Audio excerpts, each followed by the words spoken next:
थोडस एक दोन पावलं मागे घेऊन पक्का करून सहजम कर्म कौन्तेय सदोषमपि न त्यजेत सर्वारंभा हि दोषेण धूमेनाग्नि आवृता. सहज कर्म जे आहे समोर जे सहजतेने आपणून आलेले आहेत, जिथे आमंत्रण आहे त्यात दोष नाही देव म्हणतो, कारण ते आजूबाजूच्या सिस्टमने वातावरणाने तुझ्या समोर केलं. असा कधी विचार केला का की हा श्वास घेऊ की नको? समोर जो वारा आलाय, समोर जी हवा आहे आता इथे, आजपर्यंत एकदा विचार केला का की वेट लेट मी सी, पहिले टेस्ट करतो लॅबमध्ये याच्यात किती नायट्रोजन आहे, खरंच 79% आहे की किती आहे, जास्ती आहे कमी आहे, खरंच ऑक्सिजन किती आहे, मग ठरवतो. सहज जी हवा समोर आली ती श्वास घेत गेलो सहजतेने. तसंच जे सात्विक राजसिक तामसिक त्रिगुणांचे महाभूताने महाभूतांचे समोर जे आले आहेत प्रकृतीच्या नियमांप्रमाणे, त्यात दोष नाही आहे. माझ्या समोर जी हवा आली ती मी श्वास घेतले, तर आजपर्यंत कोणी मला दोष नाही दिला, मूर्खा तुला रोग झाला, कोविड झाला, कारण तू तो तिथला श्वास नव्हता घ्यायला पाहिजे. मी नाही कंट्रोल करू शकत. मी कसं ठरवणार श्वास घेऊ न घेऊ? कोण आजपर्यंत असं करू शकलाय? ते तर मला घ्यावंच लागलं, घ्यायलाच हवं. पर्याय म्हणजे मरावं लागेल, नाही तर त्याला. तसं सहज कर्म जे समोर आलंय कोणी दोष नाही देणार. जे मुलं आहे जे नशिबात आलं आहे, कोणाचं काही मानसिक दुर्बल निघतं, कोणी शरीराने विकलांग निघतं, कोणाचं अल्प आयुष्यातच मृत्यू होते, कोणाचे मुलं बाळ शिकतात, कोणाचे नाही शिकत, कोणाच्या जीवनात असे असे संकट येतात, कोणाचे नाही येत, कोणी मुद्दामून नाही आलं, म्हणजे सहज समोर आलं.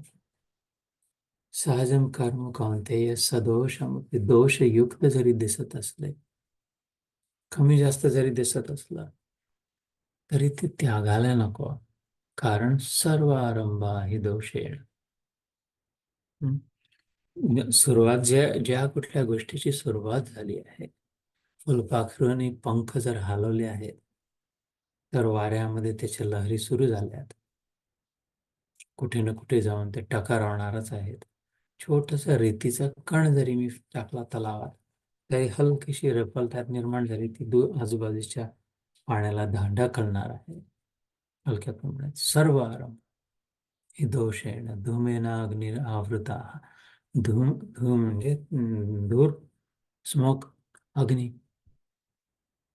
Where there is smoke, there is fire. मागच्या जसं म्हटलं होतं की काही पेटवलं समजा, चेतवलं, तर थोडी रेसिडी, थोडी राख, थोडा धूर होणारच आहे. सगळ्याच्या सगळं जळू नाही शकत. त्याच्यातलं जसं आहे, कापूर जरी पूर्ण जळलेला दिसला तरी काजळी उरते त्याची. सर्व आरंभ आहे. म्हणून याच्या आधी जे उपदेश आला आहे 12व्या अध्यायात, 2-3 ठिकाणी आला आहे 12व्या अध्यायाप्रमाणेच, की सर्व आरंभ परित्यागी. खरातच मनातून संकल्पाने आरंभाचा, आपणहून नको आरंभ करू काही, की तुम्ही असं करा, तुम्ही तसं करा, असं करा, हे करायला पाहिजे, ते करायला पाहिजे, चला आपण असं करू, चला आपण तसं करू. मग मात्र ते कर्मामध्ये गिनल्या जाईल. मी आपणहून काहीतरी काड्या करताय, मी आपणहून काहीतरी खूप धमाधम करताय, मी आपणहून फोन कॉल लावतोय, मी आपणहून म्हणतोय की अरे हे जर तिथे चालले तर हे पाहून घ्या, नाही नाही हट्ट जर केला, या आपणहून जर म्हटलं की नाही नाही हे लग्न हे चांगलं स्थळ आहे, इथे जुळवायलाच हवं, मी आपण म्हटलं की नाही नाही तू इथून स्टॉक काढून तिथे इन्व्हेस्ट कर, जाऊन खूप उपदेश किंवा जे काय, ते माझं कर्म झालं, त्याचं फळ मला लागेल, चांगलं लागू शकतं. तारीफ करतील, "हो, तुम्ही सांगितल्यामुळे आमचे आता इतके वाढले स्टाफ, पुण्य आहे काय तुम्हाला भेट?" किंवा वाईट आहे, तुम्ही सांगितलं म्हणून तिथे जायला गेलं आणि ॲक्सिडेंट झाला, कुठल्याही प्रकारे त्याचं कर्माचं फळ राहील. मग त्याच्यामुळे कृष्णाचा उपदेश सर्व आरंभ परित्यागी. आपणहून काही खूप धडाके नाही, पण त्याच नाण्याची दुसरी बाजू आहे, सहज कर्म तू कौन्तेय सदोषमपि न त्यजेत. सहज समोर जे आलेलं आहे ते करावं लागतं. शरीर यात्रा 3ऱ्या अध्यायात सांगितलं ती गोष्ट, की नाही तर शरीराचं निवारणही कठीण होऊन जाईल. तर नॅचरल सहज जगण्याची रीत भगवद्गीता शिकवते. आणि 49वा श्लोक, असक्त बुद्धी सर्वत्र जितात्मा विगत स्पृहा नैष्कर्म्य सिद्धिं परमां संन्यासेनाधिगच्छति. खूप सुंदर श्लोक आहे, तेजस्वी आहे. सर्वत्र आसक्ति रहित बुद्धि वाला, स्पृहा रहित और जीते हुए अंतःकरण वाला साधक सांख्य योग के द्वारा उस परम नैष्कर्म्य सिद्धि को प्राप्त होता है। असक्त बुद्धि सर्वत्र, सर्व अत्र, इथे इथे इथे सगळीकडे, सर्वत्र. असक्त, सक्त म्हणजे जबरदस्ती, पकड, पक्का, हट्ट, जिद्द, काहीतरी आग्रह, की कुठेतरी थोडंसं ॲडिशनल वाटणार, थोडंसं जास्ती वाटणार, नाही तरी पण तुम्ही हे आपण करूनच पाहू, किंवा नाही तरी मला वाटते नकोच करायला, असं काय स्टॅरी स्ट्रीम नाही जिथे कुठेतरी लहर जास्ती निर्माण होणं. जसं नदीचा प्रवाह जेव्हा वाहत असतो, छोटीशी नदी जरी असली, नाला जरी असला, पण मध्ये एखादा दगड असतो, हटत नाही तो, म्हणजे अडकून बसला होता, तर तिथे बरोबर नदीचा प्रवाह वेगळा दिसतो, काहीतरी थोडासा आवाज येतो, थोडंसं आजूबाजूनं जाते, थोडीशी एखाद दुसरी लाट निर्माण होते पूर्ण वेळ, कारण की तिथे काहीतरी हट्ट झालाय. त्याच्या व्यतिरिक्त त्याच्या आधी खळखळ खळखळ खळखळ सुंदर एकसारखं वाहत होती, त्याच्यानंतरही पुन्हा एकसारखी होत आहे. तिथे काहीतरी गाठ बांधल्या गेली, तिथे त्या सिस्टमला, नदीला फिगर आउट करावं की याच्या अराउंड इकडून इकडून तिकडून चालली तर जाते पुढे, हे बाबा इथेच बसले जसे system will work it out. पण काहीतरी विघ्न टाकला आपला, मध्ये काहीतरी हट्ट आपला पाय टाकून, जे काय माझ्या अवतीभोवतीचा सिस्टम आहे, प्रकृती आहे, निसर्ग आहे, ते प्रकृती सगळ्यांच्या हितामध्ये सेटिंग आहे तिचा, कोणा एकाच्या हितामध्ये नाही. माझी प्रकृती तुमच्या प्रकृतीपेक्षा वेगळी नाही आहे. मला जे मिळालं आहे, पृथ्वी, जल, आप, तेज, सगळं, मला आकाश मिळालं तेच तुम्हालाही आकाश मिळालं, मला जमीन मिळाली, पृथ्वी मिळाली तीच पृथ्वी तुम्हाला मिळाली, मला जो वारा वाहताना मिळतो तोच तुम्हालाही मिळतो, मला सूर्य जो आहे, सूर्याचा प्रकाश, तेच तुम्हालाही मिळाला आहे. तर प्रकृती आपल्याला सगळ्यांना सेमच मिळाली आहे. प्रकृतीचे गुण, त्याच्यामुळे जर प्रकृती मिळाली, एखाद्या घरी जर कोणी संत आलाय, तर सगळ्यांनाच त्याचा लाभ होऊ शकतो, जे घेतील त्यांना. घरी कोणी दुष्ट व्यक्ती आला तर सगळ्यांनाच तडतड, चिडचिड सहन करावं लागेल. तसं प्रकृती जर, कारण तोच संत सगळ्यांना आहे, तोच गुंडा सगळ्यांना आहे, तसंच जर हीच प्रकृती मला जर आहे, तर संतांचे गुण सात्विक होते आणि दुर्जनाचे गुण तामसिक होते. त्यांच्या अवतीभोवती सगळ्यांना ते चिडचिड सहन करावं लागेल किंवा शांती प्राप्त होईल. सूर्याचा गुण, मला जर तोच सूर्य मिळाला आहे जो तुला मिळाला आहे, तर त्याचे गुण आहेत तेच मला तुला सेमच मिळणार, तितकीच उष्णता, तितकाच प्रकाश, दैदिप्य त्याचं. तर पूर्ण प्रकृती सगळ्यांना तितके प्राप्त आहे. सूर्याच्या मनात नाही आला आजपर्यंत कधी की याला मी थोडंसं फेवर करतो, जास्ती देतो, ह्यांना कमी देतो. पृथ्वीने असा भेदभाव नाही केला. कोणाला मंदिर बनवा नाही तर काय मधुशाला बनवा त्या जमिनीवर, पृथ्वीने नाही म्हणता चल हट, इथे हे नाही, इथे ते नाही. वाऱ्याने नाही म्हणतं इधर से नहीं बहना अपने, गुंडे लोक आहे, इधर नाही. अपने धर्मवाल्याने, आपल्या धर्मातल्या लोकांकडे जास्ती वारा नाही आलाय कधी आजपर्यंत. हिंदूंना जास्ती वारा मिळतो, जास्ती स्वच्छ मिळतो, असं काही नाही आहे. वारा वाहतो तो पावसाचंही तसं सगळंच. तर या श्लोकाचा मतितार्थ हा की प्रकृतीत भेदभाव नाही आहे, सगळ्यांच्या हितासाठी जसं आहे तसंच. मग मी जर अडकून बसलो, नैष्कर्म्य सिद्धिं, ते असक्त बुद्धी सर्वत्र, मी जर माझी सक्ती केली, एक गाठ बांधून ठेवली की नाही यानेच बरोबर त्यानेच बरोबर, त्यात फक्त स्वार्थ आहे. मी जी कुठली गाठ बांधतो त्यात फक्त स्वार्थ असतो निहित. गोड त्याच्यावर आवरण जरी असलं, शुगर कोटिंग, नाही नाही पण यांच्या भल्यासाठी आहे. निस्वार्थ आहे असं नाही, मी यांच्यासाठी करतोय, यांचं भलं आहे. थोडंसे त्याचे आवरण अजून काढून पाहिलं जर मी, अच्छा हो का, अच्छा त्यांनी काय होईल, अच्छा आणि मग त्यांनी काय होईल, शेवटी बीज मात्र अहंकाराचं स्वार्थाचंच दिसेल. जिथे कुठे माझी अटक असेल 100%, अटकच दगडाचं त्या नदीत अडकून बसतो.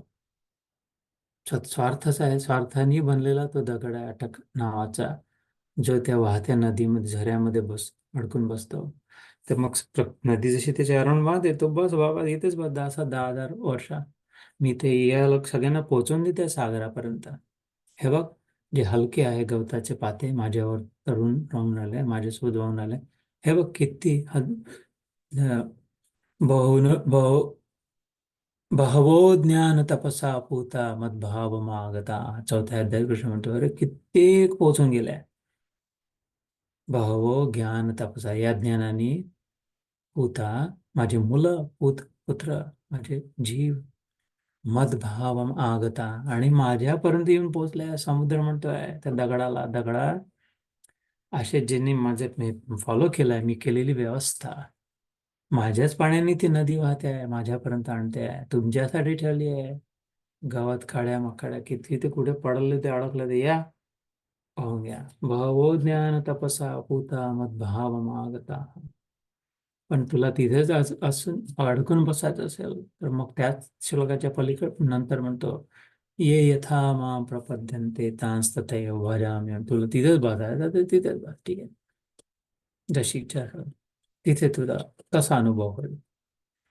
तर असक्ता बुद्धी सर्वत्र, सगळीकडे सक्ती सोडून, जिथं आत्मा विगत स्पृहा, आत्मजीत, आत्मरत, अहंकार सोडून, स्वार्थ सोडून, आपल्या वास्तविक स्वरूपामध्ये रत असलेला विगत स्पृह.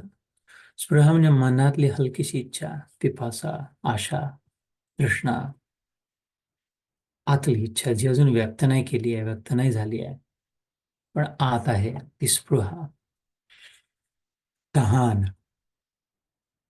मनाची, वासनांची, इच्छांची.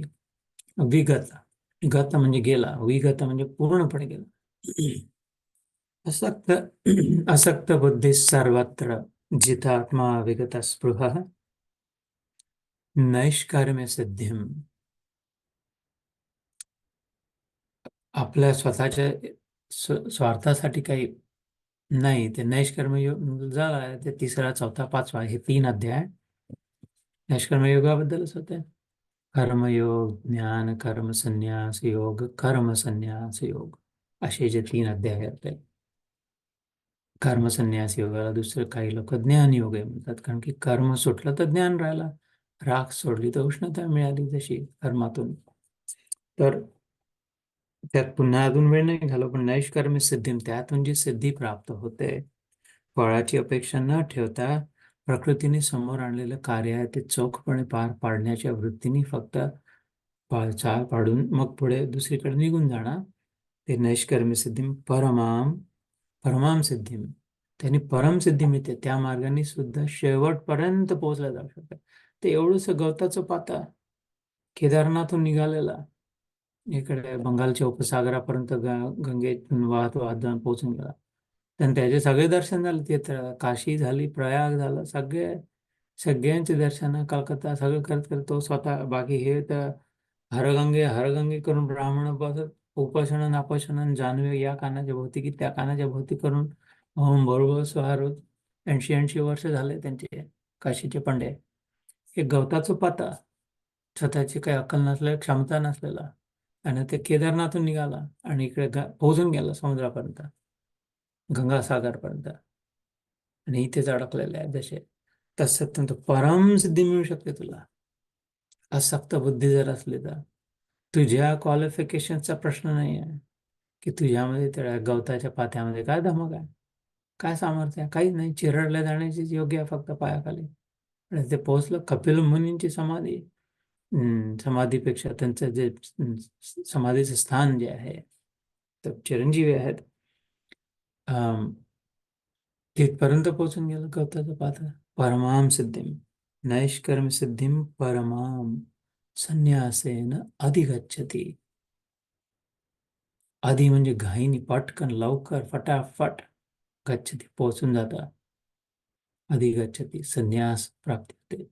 हे सगळं नीट सुटून जातं. सामान्यासः सा संन्यासः. हे सगळं कचरापट्टी जी आहे नीट, संन्यास म्हणजे सोडणं. सम म्हणजे चांगल्या प्रकारे, एकदम व्यवस्थित, फर्स्ट क्लास. संन्यास म्हणजे नीट, जे सोडलं ते सोडलं एकदाच बस. हे सगळे झंझटी सुटून जातील आणि तू नैष्कर्म्य सिद्धी, परमसिद्धीला प्राप्त होशील. कशाने? आसक्त बुद्धी सर्वत्र असली तर, जिथं आत्मा असली तर, विगत स्पृह असली तर, मनातली स्पृह काढलेली असली तर. 49वा श्लोक होता.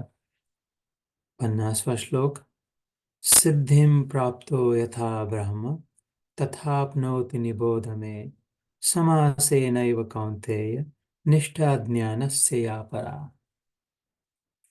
जो कि ज्ञान योग की परानिष्ठा है, उस नैष्कर्म्य सिद्धि को जिस प्रकार से प्राप्त होकर मनुष्य ब्रह्म को प्राप्त होता है, उस प्रकार को हे कुंती पुत्र तो संक्षेप में ही मुझसे समझ.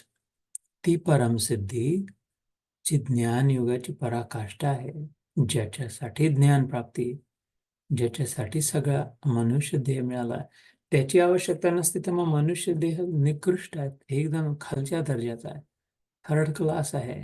याच्यापेक्षा किडे, माकडे, उंदरं, वटवा, घोळ सगळे श्रेष्ठ आहे झुरळा मनुष्य देहापेक्षा. आणि इथे तर म्हटलं मन दुर्लभो मानुषो देहो. नारद मुनी म्हणतात, अरे हे सगळ्यात दुर्लभ आहे. भागवतात कृष्ण म्हणतो उद्धवाला, हे तेच माझं सर्वोत्कृष्ट मंदिर आहे, इथे मी वास करतो.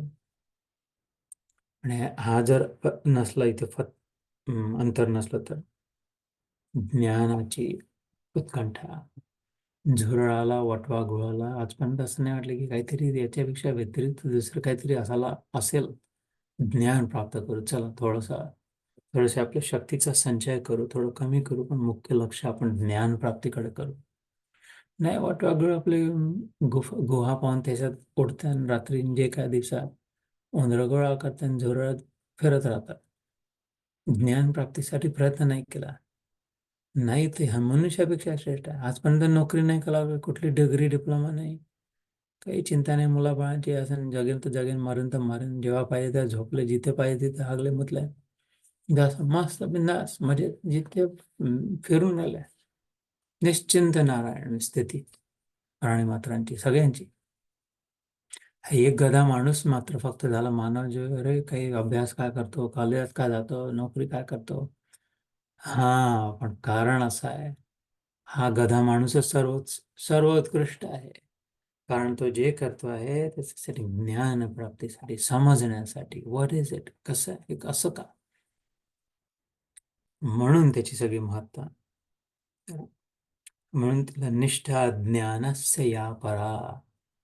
ज्ञानाची जी पराकाष्ठा आहे, ज्ञानाची जी सगळ्यात शेवटची सिद्धी जी आहे, जो अनुभव जो आहे, आत्मबोध, शंकराचार्य म्हणतात, आत्मानुभव, स्वतःला जाणून घेणं, किंवा कुठले जाणून घेणं, बोध होणं, समजणं, कॉग्निशन, चेतना जागृत होणं, ती परानिष्ठा आहे ज्ञानाने. ती हे कर्माद्वारे सुद्धा ते म्हणतात. निष्काम कर्म जर केलं आणि निष्काम कर्मात जे उरतं ते ज्ञानाचा बोधच उरलेला. सिद्धिं प्राप्तो यथा ब्रह्म. यथा म्हणजे ज्या प्रकारे ब्रह्माची प्राप्त सिद्धी, एवढी सर्वोच्च सिद्धी जशी प्राप्त होऊ शकेल, तथा अपनोती निबोध मे, ते मी तुला सांगतो. निबोध मे, माझ्याकडून समजून घे. कृष्ण म्हणतोय अर्जुनाला की याच्याद्वारे कसं मला पूर्ण फायनल ज्ञान, प्रकाश कसा, आत्मबोध कसा होईल.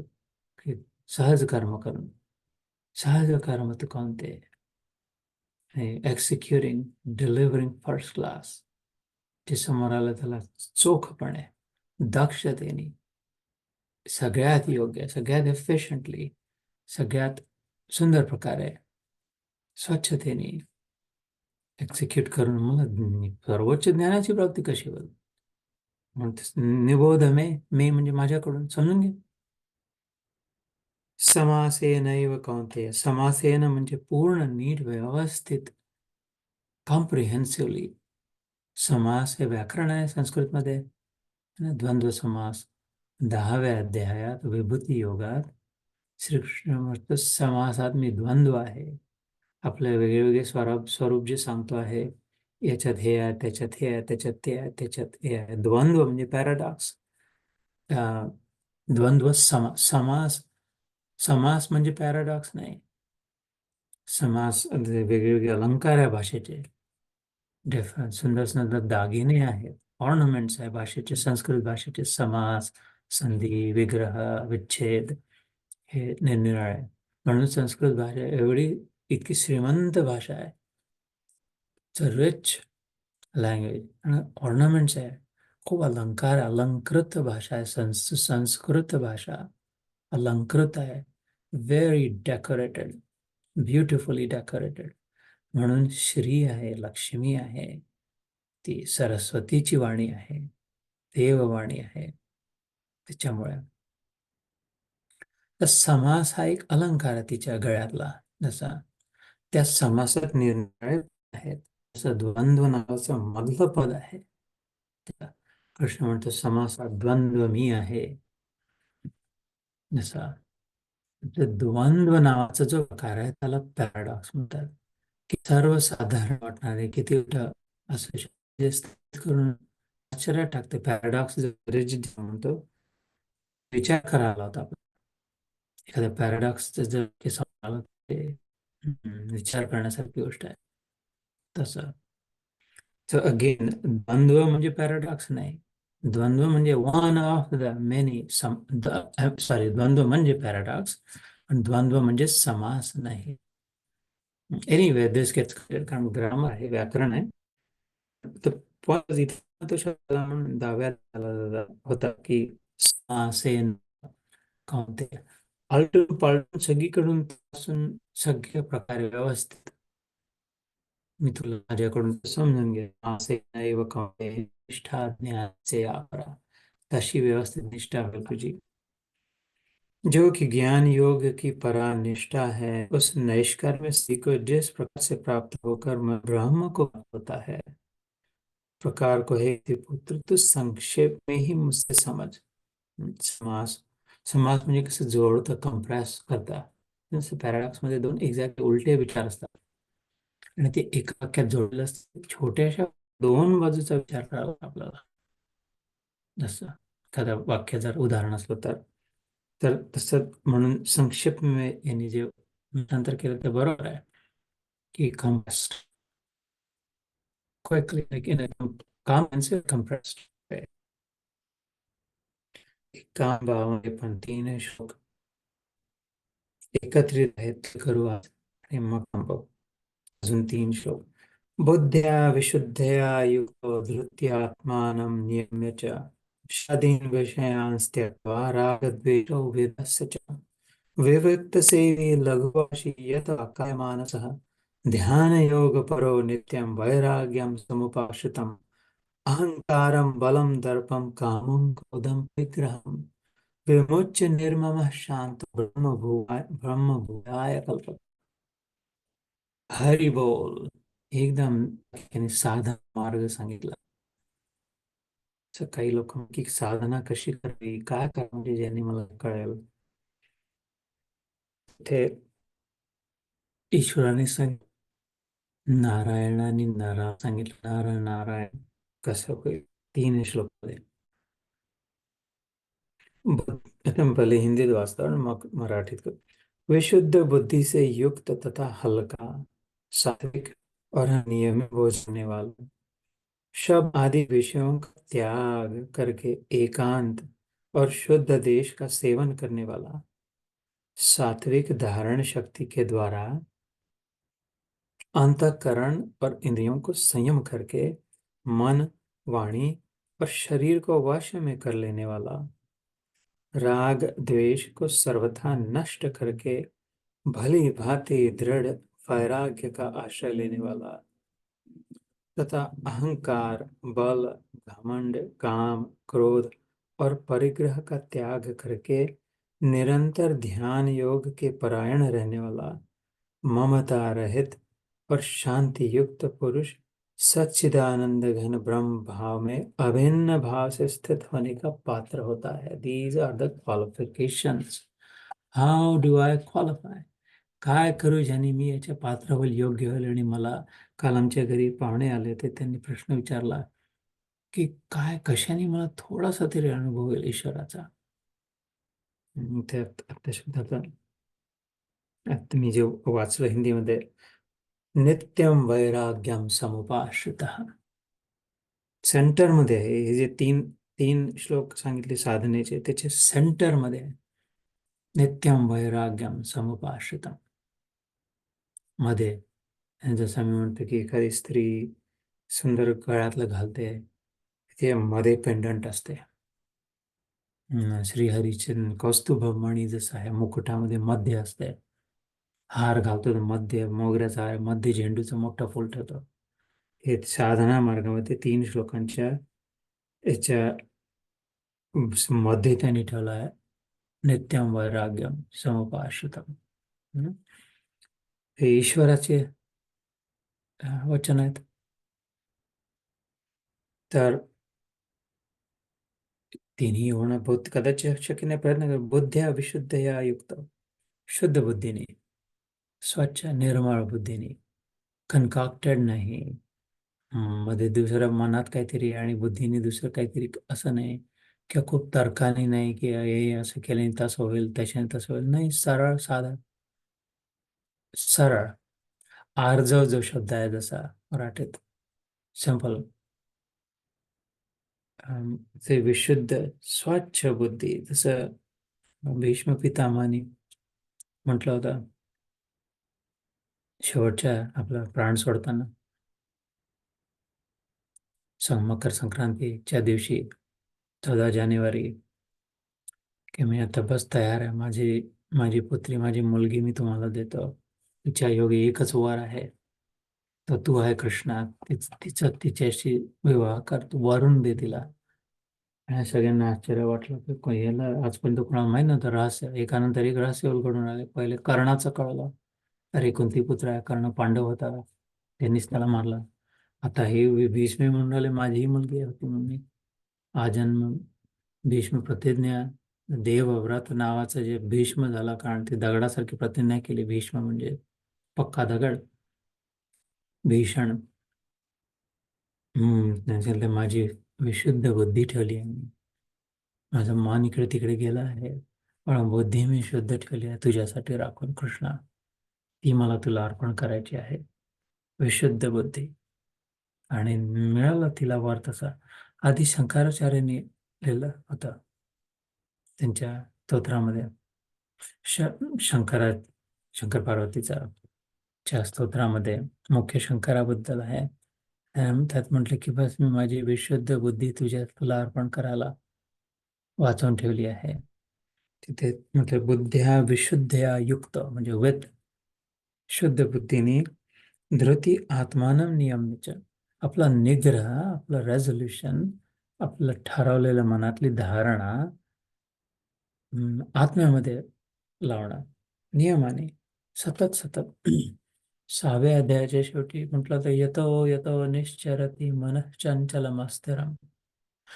शेवटी नाही, सुरुवातीला म्हटलं ततस्ततस नियम्यते आत्मन्येव वशं नयेत, की जिथे जिथे मन जाईल तिथे तिथे पुन्हा नियमाने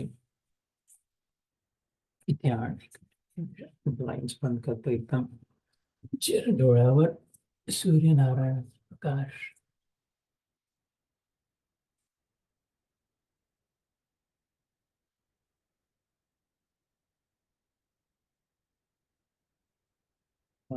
नारद मुनीचं उदाहरण दिलं जातं. जाण्याचे 100 ठिकाण, 50 ठिकाण, येण्याचं एकच ठिकाण. नारायण जो नारायण हरी, नारायण हरी. या लोकात गेले, त्या लोकात गेले, भूलोकात, भावलोकात, स्वर्गलोकात, महर्लोकात, पितरलोकात, जनलोकात, तपलोकात, पाताल लोकात, सुतल वितल लोकात, इकडे जाऊन इकडची खबर पण येणं जाऊन पुन्हा त्याला सांगा, द्वारकेतून कृष्णाला सांगितलं. असं जिथे जिथे गेलं मन तिथे तिथे त्याला अधृत्य आत्मानं नियमित धैर्य धारण करून आत्म्यामध्ये पुन्हा पुन्हा विशुद्ध बुद्धीला आणणं. शब्द आदी विषयांस त्यक्त्वा.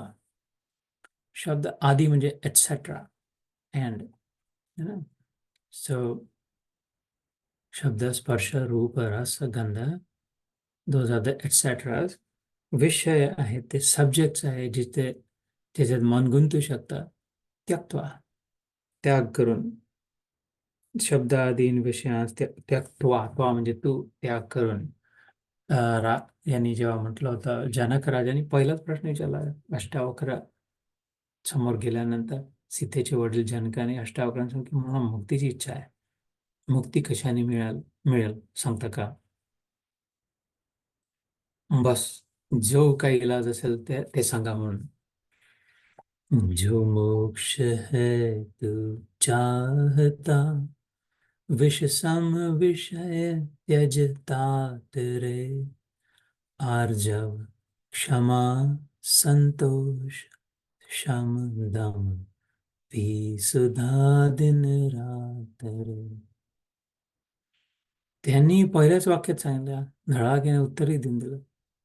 जो मोक्ष है तू, अष्टावक्र गीतेतला, जो मोक्ष मुक्तिम इच्छामि तात यदि देहम पृथक कृत्य चित्त विश्राम्य तिष्ठसी. हा अष्टावक्र गीतेच्या पहिल्या अध्यायातला श्लोक आहे, भगवद्गीतेतला नाही आहे. जो मोक्ष है तू चाहता, विष सम विषय त्यजता तरे. हे जे शब्द स्पर्श रूप रसगंध हे विष आहे, त्यांचा त्याग रे. यांच्या जागी आर्जव क्षमा संतोष शम दम भी सुधा म्हणजे अमृत, दिन रात रे. Substituting, replacing this with that. Diabetes झाला, डॉक्टर म्हणला की आता हे नाही खायचं बरं, याच्या जागी हे खायचं बरं, हे चालेल का, हे चालेल का, नाही हे नाही चालणार, हे चालेल, फक्त पाणी. आता यांना ना फूड ॲलर्जीज आहे, ते ह्याचे ग्लुटन फ्री, ते ह्याच्याऐवजी यांनी काजूचं काल आले, दुसरे आले तर लोक दुधाचं नाही खायचं मनाने ठरवलं, आवश्यक नाही, आपण मनाने ठरवलं दुधाचं नाही, तर आता अजून धमाधम धुरंधर काजूचं चीज बनवलं, मस्त. तर तसं पनीर, दूध सरळ पिणं, दही तूप ताक नाही नाही नाही, उकडून तुकडे बनवून फ्रीज पनीर खावं. याच्या जागी हे, त्याच्या जागी ते. डॉक्टर म्हणे पनीरच्या जागी तुम्ही टोफू खा, तसं लागेल. हे पनीर पनीर सोडा आता, म्हणजे आता कार्डिओलॉजिस्टकडे गेला तर हो, ते आर्टरीमध्ये फसून बसला पनीरचे गोळे तुमच्या. एवढीच पनीर सारखीच खायची आहे तर टोफू खाणं सुरू करा. तसं अष्टावक्र मुनी म्हणतात ते घुसून बसले शब्द स्पर्श रूप रस गंध अहंकार बल दर्प काम क्रोध लोभ मोह मद मत्सर. आता थोडं पनीर कमी कर जनका, याच्या जागी टोफू खा, आर्जव क्षमा संतोष शम दम पी सुधा दिन रात. तर इथे म्हणते शब्द आदी विषयांस त्यक्त्वा तू त्वा राग द्वेषो विदस्य च. अँड राग द्वेष हे जे आहे 5व्या अध्यायाचा 3रा श्लोक, संन्यासाचं जे आहे ते ध्येयस्य नित्य संन्यासी यो न द्वेष्टी न कांक्षती. याचा likes and dislikes, favours and disfavours, हे आवडते हे नाही आवडत, असं पाहिजे तसं पाहिजे, याच्यातून जे सुटला तर नित्य संन्यासी झाला. सुखम बंधात प्रमुच्यते, सुखपूर्वक सुटला, छुट्टी झाली, निघून गेला. ह्या दोन जो झाला तो इथेच म्हटलं राग द्वेष वेदास्य च म्हणजे अँड अगेन, की राग आणि द्वेष, हे राग म्हणजे आवड, affinity, fond, I am fond of it, fond of it, fond of it, I really like this. तर ते, आणि त्याच्या उलट म्हणजे द्वेष, I don't like this, I don't want this. ह्याच्यातून यांना त्यक्त्वा म्हटलंय. विवेक्त सेवी लघुवाशी, विवेकता जिथे विवेक जागृत होईल, वैराग्याचे वातावरण आहे, तर तिथे सेवन करणं म्हणजे तिथे त्या त्या गोष्टीच घेणं. अशाच गोष्टी खाणं, पाहणं, ऐकणं, अशाच ठिकाणी जाणं ज्याने विवेक जागृत होईल.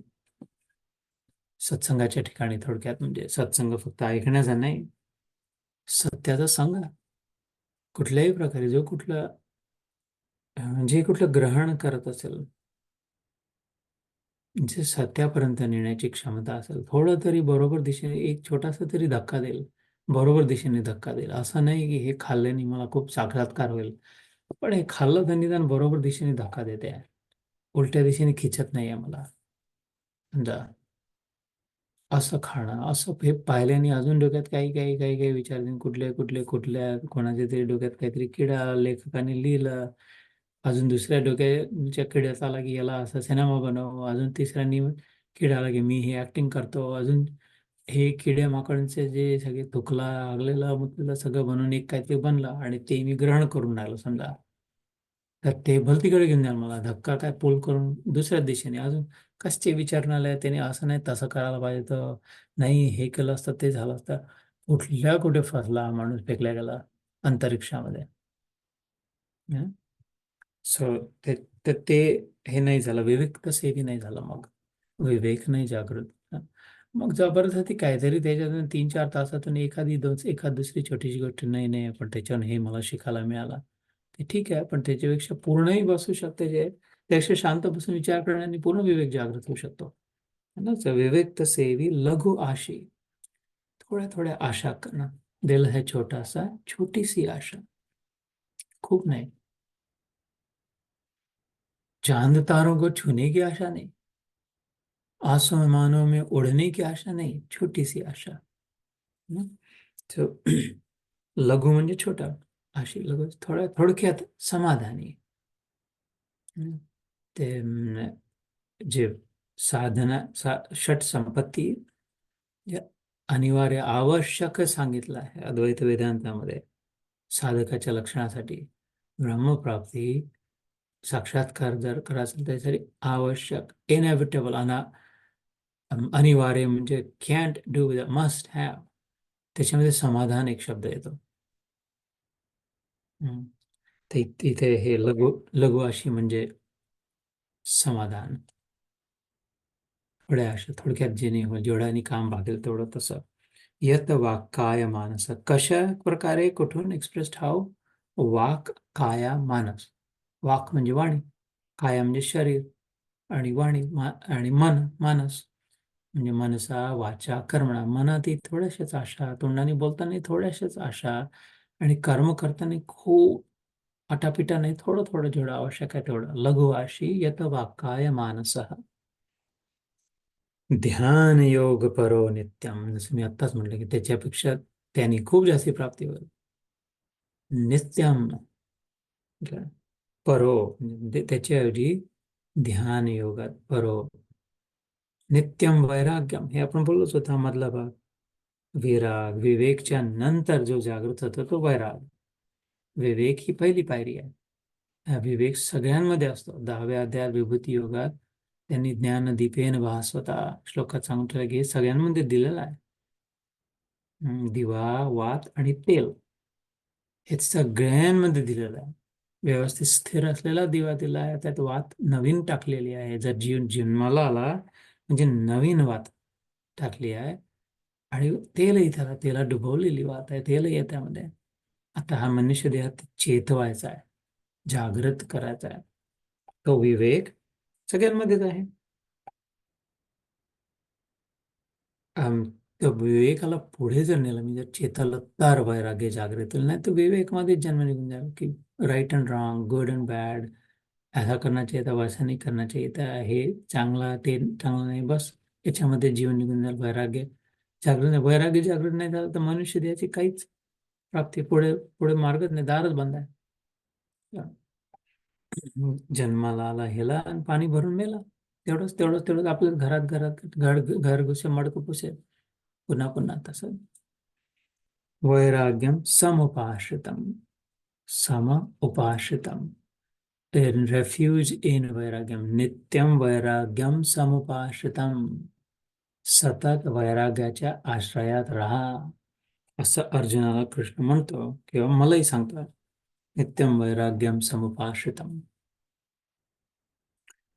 आणि तिसरा म्हणजे शेवटचा आजचा श्लोक साधना मार्गाचा. अहंकारम बलम दर्पम कामम क्रोधम परिग्रहम विमुच्य. विमुच्य म्हणजे एकदम चांगल्या प्रकारे सोडून देणं, पूर्णपणे सोडून देणं, कम्प्लिटली सुटलं ना.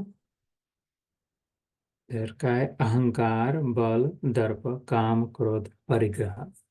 अहंकाराला पूर्णपणे सोडलं, अहम भाव नाही सोडणं.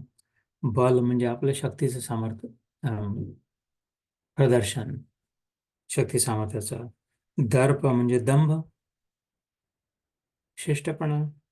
काम, कामना, क्रोध सगळ्यांनाच माहित आहे क्रोध. याचे दुसऱ्या अध्यायात चांगला श्लोक आलेला आहे की कशाने काय होते, कशाने काय होतं. जर सांख्ययोगाचा अभ्यास केला तर क्रोधात भवति सम्मोह, सम्मोहात् स्मृतिविभ्रमः, स्मृतिभ्रंशात बुद्धिनाशो, बुद्धिनाशात विनश्यति. तो वाला श्लोक. जे ज्याचा सतत सतत विचार केला तो म्हणतो त्याच्याबद्दल थोडीशी मनात आसक्ती निर्माण, कामना होते, कामनाची आसक्ती, आसक्तीत विघ्न आला तर क्रोध, क्रोधात समोहन, समोह झाला तर बुद्धिनाश, बुद्धिनाशाने सर्वनाश. परिग्रहम जमा करण्याची वृत्ती, याचा पूर्णपणे सोडून देण्याला सांगितलं आहे. अपरिग्रह या आधी आलेला, आधीच्या अध्यायामध्ये. बस जमा नाही करण्याची आवश्यकता. कौपीनवंता खलु भाग्यवंता, शंकराचार्य म्हणतात. बस आपल्या शिष्याने सांगितलं, बस 2 लंगोटी घेऊन, दंडा घेऊन घुमा बस. एक स्वतःच्या अंगावर घातली, दुसरी वळत आहे. समजा तेच खरे भाग्यवान. ते जितकं जमा केलं ते अजून स्वतःवर बोजा झाला, मनुष्याचा गाढव झाला, वाहून राहिला. परिग्रह केला तर जेवढं आवश्यक आहे तेवढंच. तर विमुच्य निर्मम, आणि जे आहे ते निर्मम म्हणजे माझं आहे या भावनेने नाही. हे अहंकारामध्ये काय माझा, कामना काय माझी इच्छा, आणि परिग्रहामध्ये काय माझा. हे खूपच महत्वाचा श्लोक आहे. ऑलमोस्ट ह्या 3 श्लोकापैकी पहिले 2 श्लोक जे झाले ते तर साधनेचे होते, पण मला असं वाटतं की हा तिसरा श्लोक जो आहे 53वा, ऍक्च्युअल प्रॅक्टिकल जीवनामध्ये विशेष करून आपल्यासारख्या गृहस्थ लोकांसाठी प्रॅक्टिस करणं, बिहेवियरली शो करण्यासाठी जे आहे. कारण की या श्लोकात हे नाही म्हटलं की ध्यान कर, कमी खा वगैरे जे काय. म्हणून मला असं वाटतं, पुन्हा एकदा म्हणतो की हिंदीत अहंकार, बल, घमंड, काम, क्रोध और परिग्रह का त्याग करके, हा जो होता इथे अहंकारम बलम दर्पम कामम क्रोधम परिग्रहम. अहंकार म्हणजे मीपणाने गुंडाळणं, सगळ्यावर लेबल लावणं, स्टिकर लावणं, हे माझं आहे, माझा मुलगा, हे माझं शरीर, हे माझी केस, हे माझं सौंदर्य, हे माझं सामान, हे माझं घर, हे माझी नोकरी, हे माझं टायटल, हे माझे नातेवाईक, हे माझे मित्र. किंवा उलटही, हे माझे दुर्गुण, हा माझा कमीपणा, हे माझं कुरूपता, हे माझं लंगडणं, हे माझी बुद्धिहीनता, हे मला समजत नाही, हे मला येत नाही. जिथे कुठे तर अहंकारच आहे. अहंकाराला विमुच्य व्हायला सांगितलं. पूर्णपणे मुक्ती सोड रे बाबा.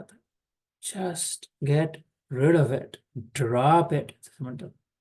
विमुच्य म्हणजे ड्रॉप इट. काय? अहंकार, बल, आपल्या बलावर खूप निर्भरता, हम कर लेंगे, आपलं हम कर सकते, आपण करू शकू. बलाचं प्रदर्शन, समर्थन, आणि त्याच्यावर खूप भरोसा ठेवणं, स्वतःच्या शरीर बलावर, फिजिकल स्ट्रेंथवर खूप जास्ती डिपेंड करणं, ही चूक आहे. Drop it. You never know केव्हा ऍक्सिडेंट होईल. जस्ट लंगडत बसेन एवढा पहलवान माणूस, अजून जास्ती एवढं वजन खाऊन खाऊन करून, आणि मग तुलाच उचलावं लागेल लोकांना. तर अहंकारम बलम दर्प. दर्प म्हणजे प्रिटेन्शियस इमेज, जे आहे ते नाही, जे नाही आहे ते आहे ते दाखवणं, असं शोबाजी करणं, तो म्हणजे दर्प. कामम कामना, इच्छा. क्रोध पुन्हा एकदा जे दुसऱ्या अध्यायात जे सांगितलं होतं, संकल्प प्रभावान कामान त्यक्त्वा सर्वान शेषतान. आता तिथं 6व्या अध्यायात होतं, पण दुसऱ्या अध्यायात जे होते की जिथे सतत सतत मन जाईल तिथे मग थोडीशी इच्छा हलकीशी निर्माण होईल. इच्छा झाली की त्यात वासना होईल, वासनाने मग आसक्ती होईल, आसक्तीत विघ्न आलं तर क्रोध येईल, क्रोधाने बुद्धिनाश येईल, बुद्धिनाशाने सर्वनाश होईल, म्हणून क्रोध.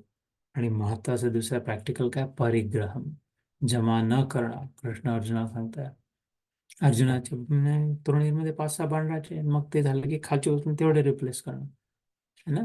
अगेन शंकराचार्यांचा उपदेश, कौपीनवंता खरं भाग्यवंता, 2 कपडे ना काय त्यांच्यातलं, एक ओलं आणि एक वाळलेलं, बस.